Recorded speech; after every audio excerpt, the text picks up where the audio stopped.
মিথ্যা কথা বলবে না। তাকে আমি জিজ্ঞাসা করবো যে চল আমার সঙ্গে, তোর সিকিউরিটি আমি কেস করে মানি, কোথায় রোহিঙ্গা আছে, কোন জায়গায়। রাজ্য জুড়ে বিশেষ নিবিড় ভোটার তালিকা সংশোধন প্রক্রিয়াকে কেন্দ্র করে কেশপুরে রাজনৈতিক উত্তেজনা ক্রমশ চরমে উঠছে। কেশপুরের বিজেপি নেতা তন্ময় ঘোষের রোহিঙ্গা মন্তব্য এবং নির্বাচন কমিশনের শুনানি প্রক্রিয়ায় সাধারণ মানুষের ভোগান্তি, এই দুই ইস্যুকে কেন্দ্র করে প্রকাশ্যে বিস্ফোরক আক্রমণে নামলেন জেলা পরিষদের বর্ষিয়ান সদস্য মোহাম্মদ রফিক। একদিকে প্রতিপক্ষ বিজেপি নেতাকে কড়া ভাষায় চ্যালেঞ্জ, অন্যদিকে নির্বাচন কমিশনের কার্যপ্রণালীকে সরাসরি নির্যাতন কমিশন আখ্যা। সব মিলিয়ে কেশপুরের এসআইআর শুনানি কার্যত রাজনৈতিক তরজার মধ্যে পরিণত হয়েছে। তন্ময় ঘোষকে সরাসরি চ্যালেঞ্জ। সম্প্রতি বিজেপি নেতা তন্ময় ঘোষ দাবি করেছিলেন কেশপুর এলাকায় রোহিঙ্গারা আশ্রয় নিয়েছে। এই মন্তব্যে তীব্র প্রতিবাদ জানিয়ে মোহাম্মদ রফিক বলেন, একসময় হারমাত ছিলেন, এখন জামা পাল্টে বাঁদর হয়েছেন। আমি তন্ময় ঘোষকে খোলা চ্যালেঞ্জ করছি, কেশপুরে কোথায় রোহিঙ্গা আছে চলো দুজনে মিলে খুঁজে বের করি। আমি ওর সিকিউরিটি হয়ে থাকবো, তবু ওকে রোহিঙ্গা দেখাতেই হবে। এদিন কেশপুর বিডিও অফিসে এসআইআর এর আওতায় ভোটার তালিকা সংশোধন এবং শুনানির জন্য হাজার হাজার মানুষ হাজির হন। তীব্র গরমের মধ্যে দীর্ঘ লাইনে দাঁড়িয়ে সাধারণ মানুষের দুর্ভোগ ছিল চোখে পড়ার মতো। তীব্র রোদে কয়েক হাজার মানুষের ভিড়, কোলে শিশু নিয়ে ঘন্টার পর ঘন্টা লাইনে দাঁড়িয়ে থাকা মায়েরা, গর্ভবতী মহিলা ও ৮০ ঊর্ধ্ব বৃদ্ধদের দীর্ঘ অপেক্ষা। এই পরিস্থিতি দেখে ক্ষোভ উগরে দেন মোহাম্মদ রফিক। তার বক্তব্য, আমার ৬৪ বছরের জীবনে এমন পরিস্থিতি কখনো দেখিনি। টুকটাক বানান ভুল, নামের সামান্য গরমিল, এইসব কারণে মানুষকে লাইনে দাঁড় করিয়ে ঘন্টার পর ঘন্টা হয়রানি করা হচ্ছে। এটা নির্বাচন কমিশন নয়, এটা নির্যাতন কমিশন। শুনানির তালিকায় নিজের পরিবারের নাম উঠে আসায় বিস্ময় প্রকাশ করেন রফিক। তার অভিযোগ, ২০০২ সাল থেকে ভোটার তালিকায় তার নাম শেখ মোহাম্মদ রফিক থাকলেও বর্তমানে পোর্টালে তা অদ্ভুতভাবে ইয়া রফিক হিসেবে দেখানো হয়েছে। এছাড়া কেশপুরের ভোটার হওয়া সত্ত্বেও মেদিনীপুর শহরের বাসিন্দা তার পরিবারের সদস্যদের শুনানির জন্য তলব করা হয়েছে বলে অভিযোগ। এ প্রসঙ্গে রফিকের করা বক্তব্য, এটা নিছক প্রশাসনিক ভুল নয়, নির্বাচন কমিশন ও বিজেপি যোগসাজশ করে সাধারণ মানুষকে হেনস্থা করছে। নির্বাচন কমিশন সংবিধানের ঊর্ধ্বে নয়, তারা ট্রাম্পের দেশ থেকে পর্যবেক্ষক আনলেও বাংলার মমতাই থাকবেন।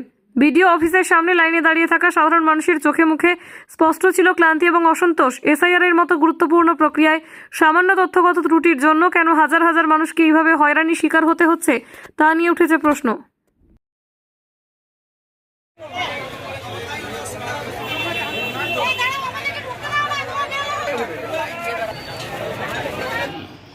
আমি এরকম মানুষকে যে নাজেহাল করে নির্বাচন কমিশন জ্ঞানের সঙ্গে অপরিকল্পিতভাবে প্রতিদিনই কেশপুর বিডিও অফিসে ৪.৫ থেকে ৫,০০০ লোকের উপস্থিতি।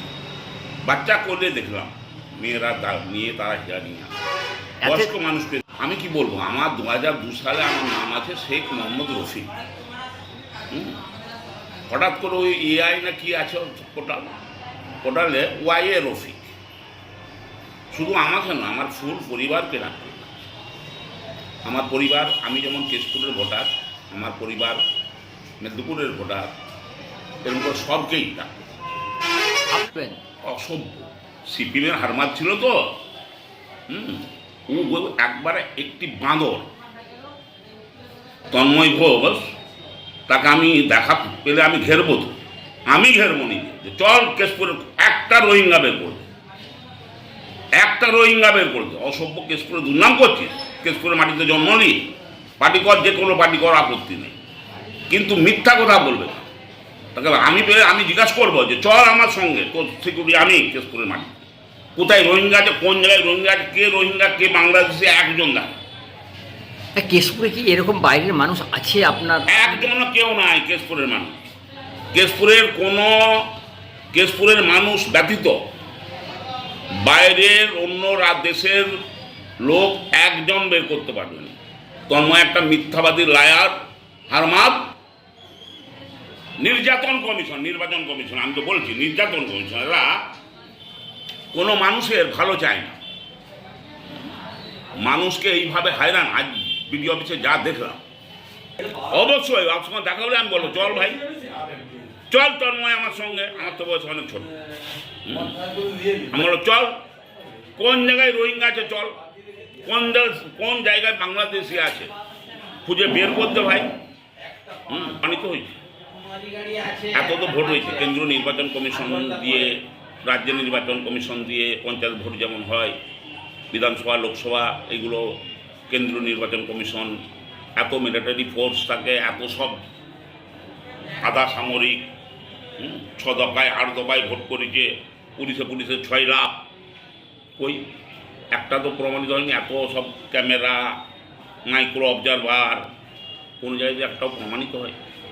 হ্যাঁ, আগের বিএলওরা ঠিকমতো কাজ করতো নি বলেই ভোটার তালিকায় মৃত ভোটার অনেকটাই বেশি হয়েছে। তিন রাজ্য কেন, এক কাজ করুন, ট্রাম্পের কাছ থেকে নিয়ে আসতে বলুন নরেন্দ্র মোদী। বাংলায় মমতা,